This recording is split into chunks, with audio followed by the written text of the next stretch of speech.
Hello বন্ধুরা, good morning সবাইকে।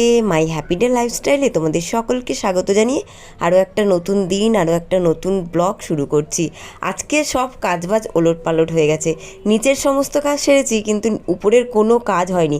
তার আগেই চান করে উপরে চলে এলাম, আর উপরে এসেই আগে গাছে জল দিয়ে দিলাম সব গাছগুলোতে। তারপরে এই যে পাখাটা কালকে রাত্রেবেলা বার করেছি, খুব গরম লাগছিল কালকে সারাদিন যা গরম ছিল, তো এই পাখাটা রাত্রিবেলা বার করতে হয়েছে। যখন খুব গরম থাকে এই পাখাটা বার করতেই হয়, নাহলে ঘুমানোই যায় না ঘরে, এতটাই গরম থাকে। তো এটা আবার ভেতরে রেখে দিই, যদি রাত্রিবেলা প্রয়োজন পড়ে আবার বার করতে হবে।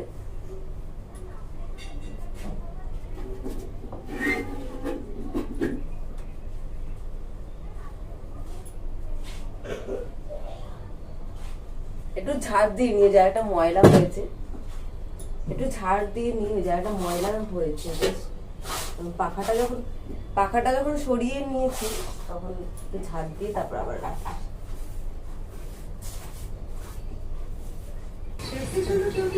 গাছে কটা ফুলও ফুটেছে, আর আজকে তো বৃহস্পতিবার, তো পুজো দিয়ে নি, এখানেই রাখলাম। প্রত্যেক দিন পুজো দেওয়ার সময় আমি নিচটা আগে ভালো করে মুছে নিয়ে ওখানেই ঠাকুরের বাটিটা, মানে শিবলিঙ্গর বাটিটা নিচে নামিয়ে চান করিয়ে পুজো করে তারপর আবার ঠাকুর থালে তুলে দিই। আর আমাদের এখন 1 বছর বাইরে পুজো দেওয়ার কোনো নিয়ম নেই, মানে আমার দিদি শাশুড়ি মারা গেছিলো, তাই ঘরেই আমি পুজো করে নিই।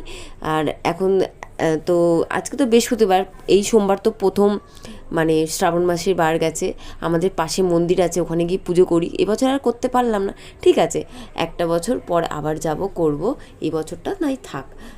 তো যাই হোক, তোমরা দেখতে থাকো, আশা করি আমার ভিডিও তোমাদের সকলের খুব ভালো লাগবে। আর এখানে বাঁ হাতে সব মনে হচ্ছে, কারণ আমি সামনের ক্যামেরা দিয়ে ভিডিও করছিলাম, তোমরা কিন্তু এটাকে মানে খারাপভাবে নিও না, সব বাঁ হাতেই মনে হচ্ছে। দেখো বাঁ হাতে আমি মানে ধূপকাঠি দেখাচ্ছি ঠাকুরকে, তারপর প্রদীপ দেখাচ্ছি ঠাকুরকে, সব বাঁ হাতেই মনে হচ্ছে, কিন্তু না, আমি ডান হাতেই করছিলাম।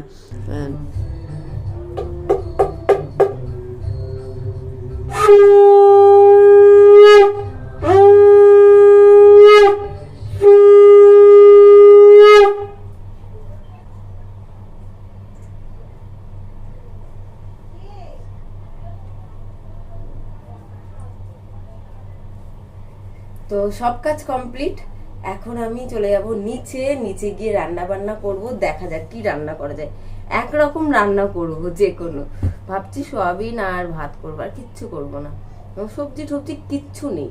কালকে তো আনলাম, রান্না করলাম, কিন্তু শেষ হয়ে গেছে। অল্প অল্প করেই রান্না করতে হবে, কিচ্ছু করার নেই। আজকে সব কাজ ওলটপালট হয়ে গেছে, নিচের কাজ বাজ সেরেছি, কিন্তু উপরের কাজ আর সারা হয়নি। তো যাই হোক, এখানে এই কাঁথাটা গোছাতে গোছাতে তো বলছিলাম যে কাঁথাটা সেলাই করতে হবে, অন্য আর একটা কাপড় দিয়ে এই উপরে বসিয়ে ভালো করে সেলাই করতে হবে। এটা আমার মা বানিয়ে দিয়েছিল। তো কাঁথাটা খুব প্রয়োজন, এগুলো ফেলে দেবো বা কিছু তেমন একদমই ভাবনা নেই আমার মাথায়, কারণ আমার কাছে পুরনো অনেকে আছে, শাড়ি আছে, সেটা দিয়েই ভালো করে সেলাই করে নেবো। আর এখানে দেখাচ্ছিলাম যে চিরুনি দিয়ে চাদরটা ভালো করে গুজে নিচ্ছি সাইডে, কারণ হাত দিয়ে করলে দেয়ালে হাতগুলো লেগে পুরো ছিলে যায়, সেটাই তোমাদের দেখাচ্ছিলাম যে চিরুনি দিয়ে সুবিধা হয়। তো যাই হোক, বিছানাটা তো গোছানো হয়ে গেছে, গোছানোর পর একটু ঝাড় দিয়ে নিই। এই মানে নারকেল ঝাড়টার ঝাড়ু দিয়ে না ভালোই ঝাড়া যায়। প্লাস্টিকের ছিল আমার অনেকগুলো আগে, যতবার কিনেছি ততবারই না কোনোভাবে ভেঙে গেছে। তো লাস্টে আমি নারকেল ঝাঁটাই রেখে দিয়েছি, এটাই বেশ সুবিধা হয়। তো তারপরে আমি ঘর তো ঝাঁট দিয়ে নিয়েছি, কিন্তু এই জায়গাটা পরিষ্কার করতে হবে। এই যে এই জিনিসগুলো সব বিক্রি করার জিনিস, প্লাস্টিকের, তো বাইরে রাখার জায়গা নেই, তো ঘরের মধ্যেই রাখি, যখন আসে তখন এগুলো নিয়ে আবার বিক্রি করে দিই। তো এখন তো আসছে না কদিন ধরে, দেখি কবে আসে। গাছে জলও দিয়ে দিয়েছি।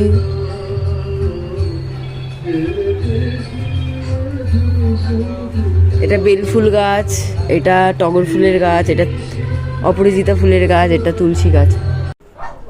উপরের কাজও টুকটুক করতে করতে হয়েই গেল। তো জামাকাপড় মেলাটা বাকি ছিল, এটা মেলে চলে যাব নিচে। আর রোজের জামাকাপড় রোজই কেচে নেওয়ার চেষ্টাই করি, রোজ দিনই কাচি, তাহলে আর জামাকাপড় বেশি পড়ে না। আর এখানে তো মেলার খুবই অসুবিধা, তার জন্য রোজ দিনের জামাকাপড় রোজ দিন কেচে নেওয়াটা মানে ভালো। আমাদের এখানে জমিয়ে রাখলে মেলার আর জায়গা পাবো না। তো যাই হোক, এখানে মেলে হ্যালো বন্ধুরা, গুড মর্নিং সবাইকে। তো জামা কাপড় মেলা হয়ে গেছে আর এই জায়গাটাও গুছিয়ে নিয়েছি, শুধু এইগুলো রাখা থাকবে, বিক্রিওয়ালা আসলে বিক্রি করব। আর ওই ডাস্টবিনটা নিয়ে চলে যাব, ওটার মধ্যে সব শুকনো ময়লাই থাকে, মানে কাগজ টাগজ এটা ওটা, আর ওটা নিয়ে চলে যাব। তাহলে আমার সব কাজ হয়ে গেছে। এই দেখো বিছানা পরিষ্কার, তারপরে আমার ছেলের বই খাতার জায়গায় পরিষ্কার হয়ে গেছে। তো এখন আমি চলে যাবো নিচে রান্না বান্না করতে। একটা সয়াবিনের প্যাকেট, শাহি গরম মশলা আর আলু নিয়ে এলাম। আজকে রান্না করব সয়াবিন আর ভাত, আর কিচ্ছু করব না। এই যে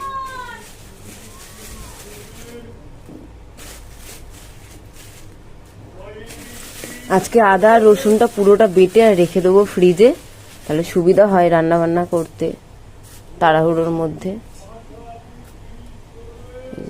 এটা বেটে রেখে দেবো। আর সোয়াবিনের জন্য আলু, টমেটো, পেঁয়াজ আর কাঁচা লঙ্কা বার করে নিলাম। একটু বেশি করে আলু দিয়ে করব, যাতে দুবেলা হয়ে যায়। সোয়াবিনটা ভেজানো থাক, আমি নর্মাল জলেই ভেজাই। সোয়াবিনটা ভিজে গেছে, এই দেখো নরম হয়ে গেছে। আর এদিকে আলু তো কেটে নিয়েছি, আর এখানে পেঁয়াজ টমেটোও কেটে নিয়েছি, আর আদা রসুন তো বাটাই আছে। তো এখন রান্নাটা করে নিই। সয়াবিনটা ভেজে নেব আগে।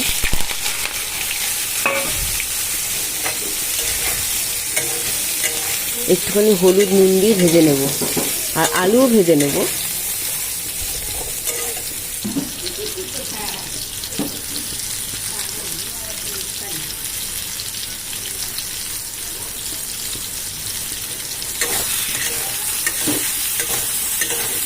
আর ওদিকে ভাত হচ্ছে, এই যে সয়াবিন ভাজা করছি, সয়াবিনটা ভেজে নিচ্ছি, আর ওই যে ভাত হচ্ছে ওদিকে।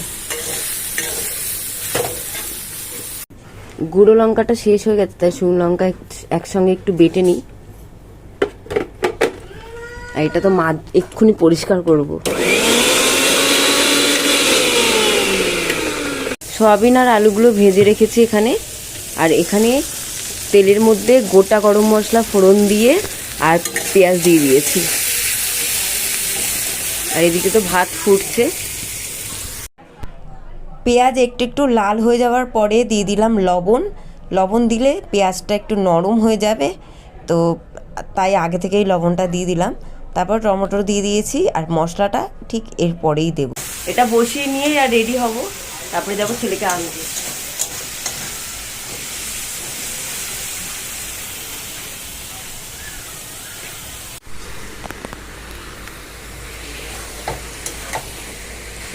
মশলা কষানো হয়ে গেছে, সয়াবিন আলু দিয়ে দিয়েছি।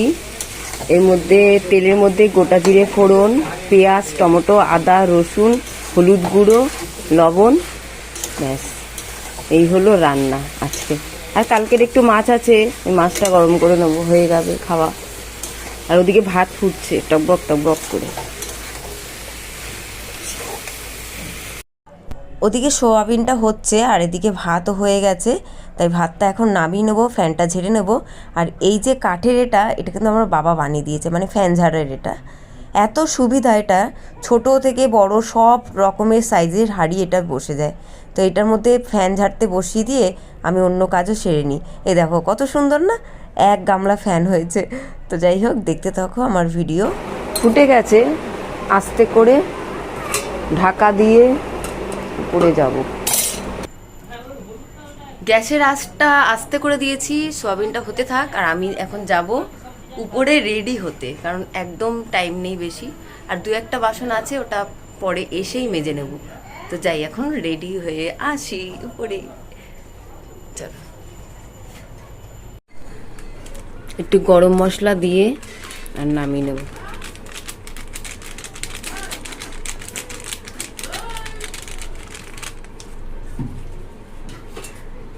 এটা কিন্তু মাংস ফেল পুরো, এই সয়াবিন থাকলে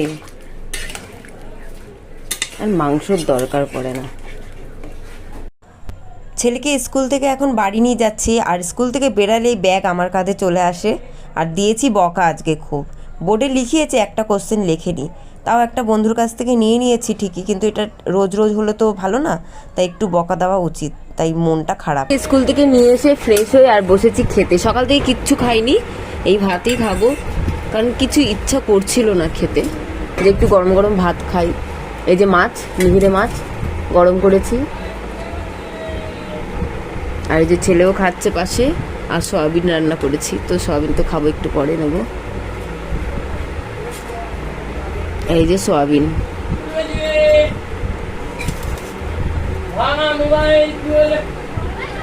সয়াবিন তোকে দেবো, একটু পেঁয়াজ, কাঁচা লঙ্কা, অল্প একটু লবণ, মশলা, সর্ষের তেল নেই, একটুখানি আছে, সর্ষের তেল নেই, আর এই যে চানাচুর, দারুণ খেতে লাগবে।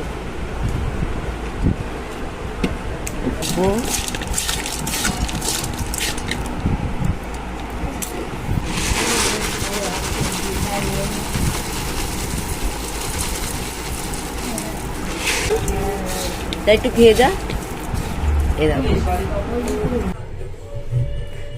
এখন কটা বাজে জানো? এখন বাজে 5:10, আর আমি এখন মুড়ি খাচ্ছি, খিদে পেয়ে গেছে।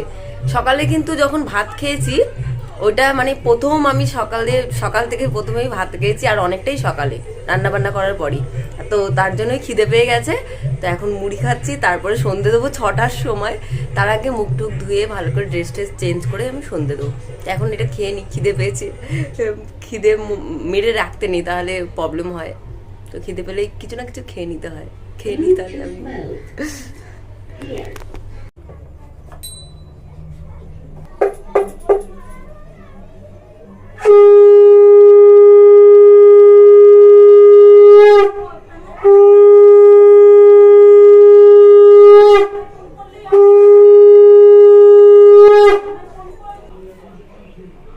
এখানেই ভিডিওটা শেষ করছি, চলে আসবো কালকে আরো একটা নতুন ভিডিও নিয়ে। সবাই ভালো থেকো, সুস্থ থেকো, টাটা।